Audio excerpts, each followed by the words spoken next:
নমস্কাৰ, মই আয়ুষ। আজি হৈছে 3 অক্টোবৰ শুক্ৰবাৰ। দিনটোৰ কেইটামান গুৰুত্বপূৰ্ণ খবৰ লৈ আহিছোঁ। প্ৰথম খবৰটো হৈছে ক্ৰমাৎ মানসিকভাৱে ভাঙি পৰিছে শ্যাম কানু মহন্ত। লকআপত অস্থিৰ হৈ পৰিছে শ্যাম কানু। এচি কথাৰ বিপৰীতে চিআইডিৰ লকআপত কালি নিশাটো কটাইছে ফেষ্টিভেল মহন্তই। জেৰাৰ উপৰি জেৰাৰ সন্মুখীন হৈছে শ্যাম কানু সিদ্ধাৰ্থ। পৰৱৰ্তী খবৰটো হৈছে জুবিন গাৰ্গৰ মৃত্যুৰ ঘটনাত হত্যাকাণ্ডৰ বিএনএছ সংযোজন 103 বিএনএছ প্ৰযোজ্য 18/2025 নম্বৰৰ গোচৰটোত চিআইডিয়ে গোচৰটোত নতুনকৈ সংযোজন কৰিলে 103 বিএনএছটো। পৰৱৰ্তী খবৰটো হৈছে শ্যাম কানু মহন্ত আৰু সিদ্ধাৰ্থ শৰ্মাৰ গ্ৰেপ্তাৰৰ পিছতে সামাজিক মাধ্যমত মন্ত্ৰী পীযুষ হাজৰিকাৰ বিশেষ ভিডিঅ' শ্বেয়াৰ। পৰৱৰ্তী খবৰটো হৈছে শেখৰ জ্যোতি আৰু অমিত প্ৰভা গ্ৰেপ্তাৰ। জুবিন গাৰ্গৰ মৃত্যুৰ ঘটনা সন্দৰ্ভত 4জনক গ্ৰেপ্তাৰ। জুবিন গাৰ্গৰ মৃত্যুৰ সময়ত উপস্থিত আছিল দুয়ো। আজিও চিআইডিয়ে জেৰা কৰিছিল দুয়োকে। 6 দিন ধৰি জেৰাৰ অন্তত দুয়োকে গ্ৰেপ্তাৰ। পৰৱৰ্তী খবৰটো হৈছে দুৰ্ঘটনাৰ দিনা সিদ্ধাৰ্থৰ সৈতে কথা পাতিছিল গৰিমাই। বাৰে বাৰে চেষ্টা কৰাৰ পাছতো কোনেও ফোন ধৰা নাছিল। বহু কথা লুকাই আছে, তদন্ত সকলো পোহৰলৈ আহিব। আইনৰ ওপৰত সম্পূৰ্ণ বিশ্বাস আছে গৰিমা গাৰ্গৰ।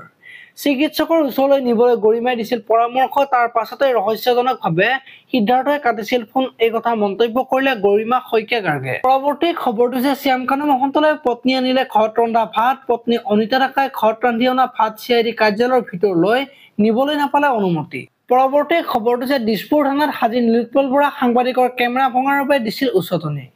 জুবিন গাৰ্গৰ বাসগৃহত সংঘটিত কৰিছিল এই ঘটনাক গোচৰৰ ভিত্তিত দিছপুৰ থানাত হাজিৰ নীলোৎপল বৰাৰ বিৰুদ্ধে গোচৰ তৰিছিল সাংবাদিকসকলে। পৰৱৰ্তী খবৰটো হৈছে এছআইটিৰ তদন্তৰ সন্দৰ্ভত এছডিজিপি মুন্না প্ৰসাদ গুপ্তা দুয়োজনৰ বিৰুদ্ধে কালিৰ পৰাই তদন্ত চলি আছে। 103 সংযোগ কৰা হৈছে, সেই সন্দৰ্ভত তদন্ত চলি আছে। ছিংগাপুৰৰ মৰণোত্তৰ পৰীক্ষাৰ প্ৰতিবেদন পৰিয়ালক দিব। গুৱাহাটীত কৰা মৰণোত্তৰ প্ৰতিবেদন আহিবলৈ বাকী আছে। দিল্লীৰ ফৰেনচিক লেবলৈ ভিছেৰা প্ৰেৰণ কৰা হৈছে। এতিয়াও প্ৰতিবেদন আহিবলৈ বাকী আছে। শেখৰ আৰু অমিত প্ৰভাক সোধা পোছা কৰি থকা হৈছে। পৰৱৰ্তী খবৰটো হৈছে অমিত প্ৰভা মহন্তক কিছু সময় পাছতেই লৈ যোৱা হ'ব মহিলা আৰক্ষী থানালৈ।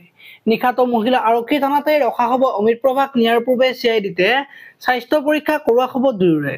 পৰৱৰ্তী খবৰটো হৈছে জামুগুৰি হাটত প্ৰতিমা বিসৰ্জন দি উভতি অহা বাহন দুৰ্ঘটনাগ্ৰস্ত। দুৰ্ঘটনাত গুৰুতৰভাৱে আহত 15জনৰ অধিক। কুসুমটোলৰ পৰা জিয়া ভৰলী নদীত প্ৰতিমা বিসৰ্জন দি উভতিছিল বাহনখন। আহতসকলক ভৰ্তি কৰা হৈছে উত্তৰ জামুগুৰি চিকিৎসালয়ত। পৰৱৰ্তী খবৰটো হৈছে জুবিন গাৰ্গৰ কাহিলীপাৰা বাসগৃহত এছআইটিৰ দল। জুবিন গাৰ্গৰ ঘটনা সন্দৰ্ভত গোচৰ দাখিলৰ পিছতে পত্নী গৰিমা গাৰ্গৰ পৰা তথ্য সংগ্ৰহ। 19 ছেপ্টেম্বৰত জুবিনৰ সৈতে সংঘটিত ঘটনাক লৈ তথ্য সংগ্ৰহ গৰিমা শইকীয়া গাৰ্গৰ পৰা। এছআইটিৰ বিষয়া মৰমী দাস আৰু মুক্তাজুৰ ৰহমানৰ নেতৃত্বত তথ্য সংগ্ৰহ কৰে দলটোৱে। পৰৱৰ্তী খবৰটো হৈছে চিআইডি কাৰ্যালয়ত বৃদ্ধি নিৰাপত্তা। শ্যাম কানু সিদ্ধাৰ্থৰ বাবে নিষিদ্ধ বাহিৰৰ খাদ্য সাক্ষাৎ কৰিব নোৱাৰিব আত্মীয়ই শ্যাম কানু সিদ্ধাৰ্থক।